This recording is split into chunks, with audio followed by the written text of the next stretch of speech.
Ce que nous cultivons dans nos périodes sereines devient une force que nous engageons pour nos périodes de changement. Sous le ciel, il n'y a rien qui soit stable, rien qui ne dure à jamais. Si tu ne trouves pas d'un message prêt à cheminer avec toi, résolu, constant, marche seul, comme un roi après une conquête ou un éléphant dans la forêt. Il n'existe rien de constant si ce n'est le changement. Entre le ciel et la terre, il n'y a qu'une demeure temporaire. Le changement n'est jamais douloureux, seule la résistance au changement est douloureuse.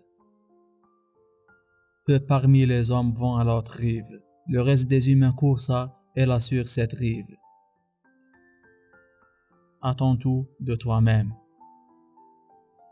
L'enseignement est semblable à un radeau qui est fait pour traverser, mais auquel il ne faut pas s'attacher. Il n'y a pas de chemin vers le bonheur est le chemin. Dans la vie, nous ne pouvons échapper au changement ou à la perte. La liberté et le bonheur sont à la mesure de la souplesse et de l'aisance avec lesquelles nous accueillons le changement. Imagine que chaque individu dans l'univers est éveillé, sauf toi. Tous sont tes maîtres et font exactement ce qu'il faut pour t'aider à apprendre la patience, la parfaite sagesse, la parfaite compassion. À des degrés divers, nous sommes tous des aveugles, guidés par des aveugles, qui guident des aveugles. Et pourquoi un aveugle ne pourrait-il en guider un autre? Jusqu'au jour où, comme les véritables aveugles, nous réalisons avec émerveillement que l'on peut se diriger seul, guidé par sa lumière intérieure, et que maître et enseignement sont de simples points de repère comme les bruits du monde extérieur. Apprenez comme si vous deviez vivre toujours. Il est difficile de ne pas mépriser ceux qui manquent d'instruction. Ne suivez pas mon enseignement aveuglément, éprouvez-le par vous-même. Deux choses participent à la connaissance, le silence tranquille et l'intériorité. Il est difficile de comprendre la bonne loi aux enseignements multiples. L'homme ignorant vieillit à la manière du bœuf, son poids augmente, mais non pas sa sagesse. Mieux vaut une seule journée de clarté et de concentration qu'un siècle entier d'ignorance et de distraction. Être instruit en sciences et en art, être discipliné et cultivé, dire des paroles justes, cela est une grande bénédiction. Un sot a beau demeurer des années en contact avec la science, il ne connaîtra pas plus le goût de la science qui le cuillé plongé dans la sauce ne connaît le goût de la sauce. Doutez de tout, et surtout de ce que je vais vous dire. Soyez votre propre lampe, votre île, votre refuge. Ne voyez pas de refuge hors de vous-même. Ne prenez pas pour vrai tout ce qui vous est dit, même si ces paroles proviennent d'un maître. Ceux qui s'accrochent aux perceptions et aux points de vue errent dans le monde offensant.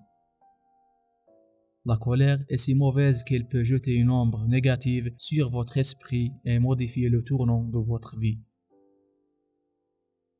Ne crois que ce que tu juges toi-même, être vrai après avoir été éprouvé à la flamme de ton expérience. Sois toi-même ton propre flambeau. Ne croyez pas les individus, fiez-vous aux enseignements. Ne croyez pas les mots, fiez-vous au sens ultime. Ne croyez pas l'intellect, fiez-vous à la sagesse. Il ne faut jamais blâmer la croyance des autres. C'est ainsi qu'on ne fait de tort à personne. Il y a même des circonstances où l'on doit honorer en autrui la croyance qu'on ne partage pas. Ne croyez pas une chose parce que l'opinion générale la croit vraie ou parce qu'on parle beaucoup. Ne croyez pas une chose sur le seul témoignage d'un des sages de l'Antiquité. Ne croyez pas une chose parce que les probabilités sont en sa faveur ou parce que l'habitude vous pousse à la croire vraie. Ne croyez pas ce qui provient de votre propre imagination en pensant qu'il s'agit de la révélation d'une puissance supérieure. Ne croyez rien en vous fondant sur la seule autorité de vos maîtres ou des prêtres. Ce que vous aurez vous-même éprouvé, ce dont vous aurez fait l'expérience et que vous aurez reconnu pour vrai, ce qui vous sera bénéfique à vous, ainsi qu'aux autres. En cela, croyez-y et conformez-y votre conduite. Il est difficile de rencontrer un ami de la vertu. Pureté et impureté sont personnelles. Nul ne peut purifier autrui.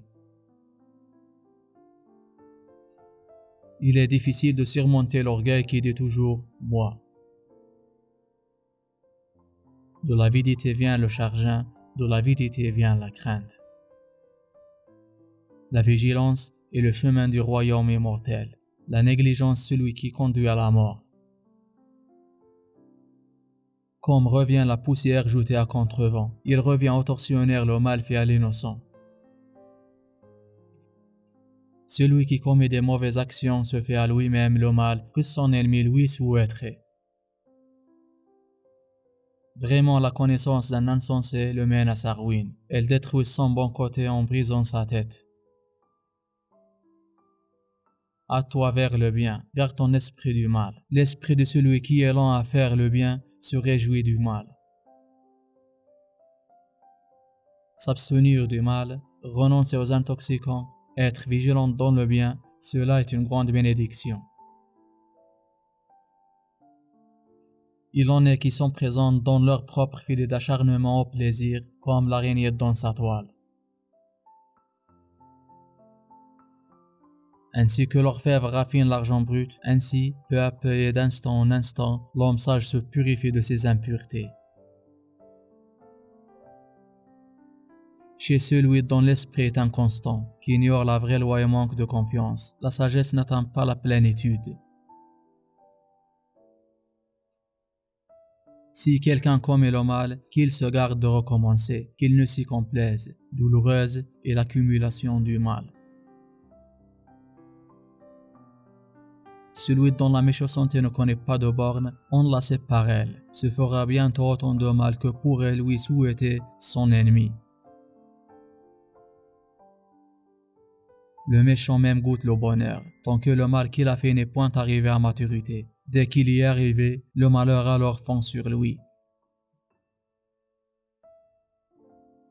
Un être malfaisant peut être heureux tant que sa mauvaise action n'a pas mûri. Mais quand il est mûr, le malfaisant connaît le malheur. Qu'on se hâte vers le bien, qu'on détourne sa pensée du mal. Si l'on fait le bien paresseusement, c'est que l'esprit se complète dans le mal. Le poison ne peut entrer que par une plaie exposée. Une main indemne peut lui toucher sans peine. Le mal n'affecte pas qui ne l'accomplit pas. L'homme se souille par le mal qu'il a fait, et il se purifie en l'écartant. La pureté et la souillure sont en lui-même. Personne ne peut purifier un autre. Quiconque offense une personne pure, innocente et sans souillure, s'expose au retour du mal, comme si l'on avait jeté de la poussière contre le vent. L'homme de bien même voit le malheur fondre sur lui, tant que le bien qu'il a fait n'est point arrivé à maturité. Dès qu'il est arrivé, il goûte alors le bonheur. C'est aussi doux que le miel. Ainsi pense l'insensé du mal qui n'a pas encore porté ses fruits. Mais quand le mal a fructifié, alors l'insensé vient en souffrir. Ne vous occupez pas des fautes d'autrui, ni de leurs actes, ni de leur négligence. Soyez plutôt conscients de vos propres actes et de vos propres négligences. Il n'existe point en ce monde, ni dans l'air, ni au milieu de l'océan, ni dans les profondeurs des montagnes, d'endroit où l'on puisse se débarrasser du mal qu'on a fait. Facilement vu les fautes des autres, difficile à voir nos propres fautes, comme de la menue paille. On trie les fautes des autres, mais on cache les siennes, comme se dissimule un habile oiseleur.